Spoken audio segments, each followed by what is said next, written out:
우리 임하신 하나님 말씀 보겠습니다. 신약성경 마태복음 1장 18절에서 25절 말씀입니다. 신약성경 1조 마태복음 1장 18절에서 25절 말씀입니다. 예수 그리스도의 나심은 이러하니라. 그 모친 마리아가 요셉과 정혼하고 동거하기 전에 성령으로 잉태된 것이 나타났더니 그 남편 요셉은 의로운 사람이라 저를 드러내지 아니하고 가만히 끊고자 하여 이 일을 생각할 때에 주의 사자가 현명하여 가로되 다윗의 자손 요셉아 내 아내 마리아 데려오기를 무서워 말라. 저에게 잉태된 자는 성령으로 된 것이라. 아들을 낳으리니 이름을 예수라 하라. 이는 그가 자기 백성을 저희 죄에서 구원할 자이심이라 하니라. 이 모든 일에 된 것은 주께서 선지자로 하신 말씀을 이루려 하심이니 가라사대 보라 처녀가 잉태하여 아들을 낳을 것이요 그 이름은 임마누엘이라 하리라 하셨으니 이를 번역한즉 하나님이 우리와 함께 계시다 함이라. 요셉이 잠을 깨어 일어서서 주의 사자의 분부대로 행하여 그 아내를 데려왔으나 아들 낳기까지 동침치 아니하더니 낳음의 이름을 예수라 하니라. 아멘.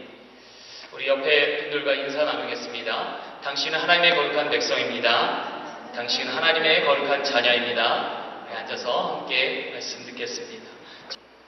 할렐루야.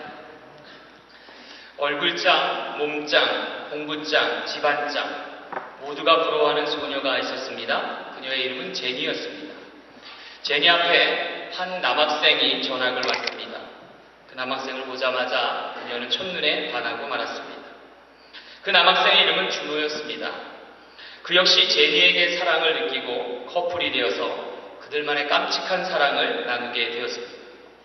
그러던 어느 날 제니가 남자친구인 준호의 손을 자신의 배에 갖다 대면서 속삭이는 말이 있었습니다. 여기서 사랑의 선물이 자라고 있어 라는 것이었습니다. 제니가 뜻하지 않게 임신을 한 것입니다. 여러분 생각해보세요. 20살이 안 된 남자와 여자아이가 임신을 했어요. 어떻게 하는 것이 가장 현명한 선택일까요? 많은 어른들은 아마도 아이를 낳지 말라고 얘기할 거예요. 그래서 어른들 몰래 이들은 아이 지키기 작전에 돌입합니다. 그래서 그들은 복대를 하고 입덧으로 힘들지만 모든 것을 감추고 버텨냅니다. 신문 배달을 시작하여서 우유값을 저축해서 그것을 통해서 아이를 낳을 준비를 하는 남자친구도 있습니다. 마침내 그들은 특별한 그들의 비밀이 발각되는 순간이 찾아오고 말았습니다. 여러분 오늘 본문 말씀도 이와 다르지 않습니다. 제니와 준호의 이야기가 너무도 닮은 마리아와 요셉 이야기가 성경에 기록되어 있습니다. 마리아와 요셉도 지금 이 일을 조용히 처리하고자 합니다. 그러나 영화와는 다르게 조금 다른 방향으로 전개가 되고 있습니다. 19절 말씀에 보니까 그 남편 요셉은 의로운 사람이라 저를 드러내지 아니하고 가만히 끊고자 하여 라고 기록되어 있습니다. 여기서 가만히 끊는 방법은요 친절하고도 합리적인 방법일 수 있습니다. 왜냐하면 이것은 이스라엘의 정혼법과 관련되어 있기 때문에 그렇습니다. 이스라엘은요 결혼하기 전에 1년 전에 정혼을 먼저 합니다. 약혼을 한다는 얘기죠. 그러면 신랑이 신부에게 우리나라 말로 말하면 사주단자를 보냅니다. 그리고 나서는 1년 후에 돌아오겠다고 약속을 한 후에 자신은 아버지의 집 옆에다가 자신이 기거할 집을 새로 마련합니다. 이 1년 기간 동안 신부가 해야 될 일은 정결하고 정숙하게 자신의 몸을 지키고 마음가짐을 새롭게 하는 것입니다. 만약 이 기간 동안에 뜻하지 아니하는 일이 발생할 경우에는 그녀는 정혼법에 의해서 돌로 침을 당하게 되어 있습니다. 여기서 가만히 끊는다라고 하는 것은 지금 마리아의 배가 불러오는데 이 일에 대하여서 문제시하지 아니하고 조용히 이 두 가문의 결혼을 덮겠다는 얘기예요. 결국 가만히 끊겠다라고 하는 것은 문제를 최소화하겠다라고 하는 것입니다. 문제가 더 이상 불거지지 아니하도록 미리 손을 쓴다라고 하는 얘기입니다. 정말 친절하고도 합리적인 방법입니다. 그러나 이것은 인간적인 방법일 수밖에 없습니다. 쉽게 말해서 나라도 살겠다라고 하는 방법이에요. 그러니 너는 너의 갈 길을 가라라고 하는 얘기입니다. 더 이상 상관하지 않겠고 더 이상 나와는 관계된 일이 아니다라고 치부하는 거예요. 그래서 결국 가만히 죽이는 방법입니다. 여러분 생각해 보세요. 이곳에 무슨 덕이 있고 무슨 기림이 있겠습니까? 그렇죠? 어떠한 역사가 있겠습니까? 결국 아무것도 남지 않을 것입니다. 여러분, 그런데 오늘 본문 말씀에 그 뒤에 나올 말씀이 있어요. 그것은 이사야 7장 14절에 관한 구약의 예언의 말씀 한 토막을 소개합니다. 거기엔 이렇게 기록되어 있습니다. 그러므로 주께서 친히 징조로 너희에게 주실 것이라. 보라, 처녀가 잉태하여 아들을 낳을 것이요 그 이름을 임마누엘이라 하라. 라는 약속이었습니다. 이것은 예수 그리스도가 이 땅에 나시기 전에 600년 전에 선지자 이사야에게 하신 말씀이에요. 그럼 600년 동안 어떻다는 거예요? 600년 전에 미리 하나님이 이 말씀을 예언하셨다라고 하는 겁니다. 그것이 오늘 18절 말씀에 이루어져 있어요. 예수 그리스도의 나심은 이러하니라. 그 모친 마리아가 요셉과 정원하고 동거하기 전에 성령으로 잉태된 것이 나타났더니라는 기록입니다.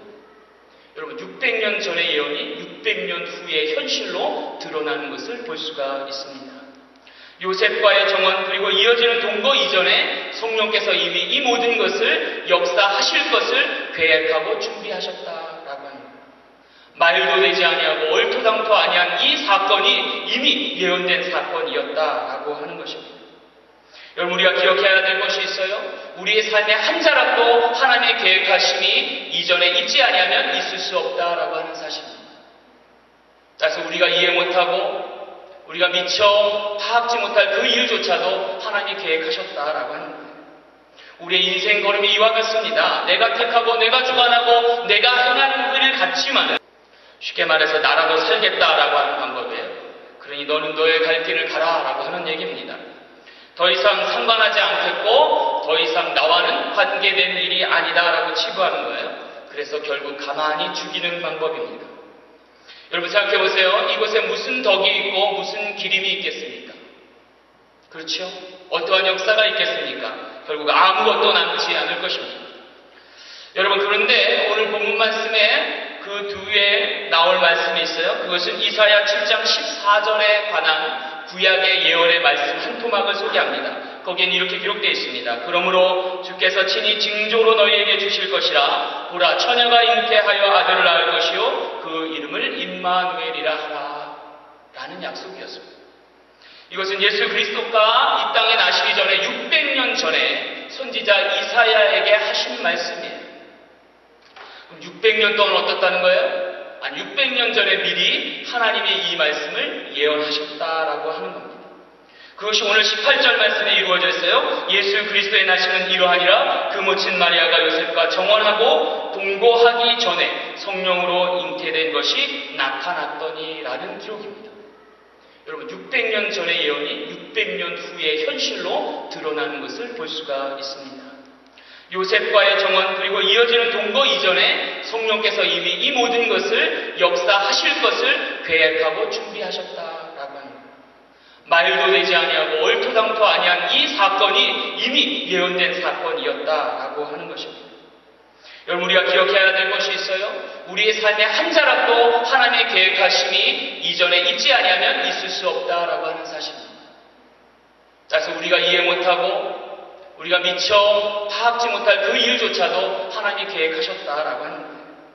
우리의 인생 걸음이 이와 같습니다. 내가 택하고 내가 주관하고 내가 행하는 일을 갖지만은 결국 그 역시도 주께서 이미 계획하셨다라는 거예요.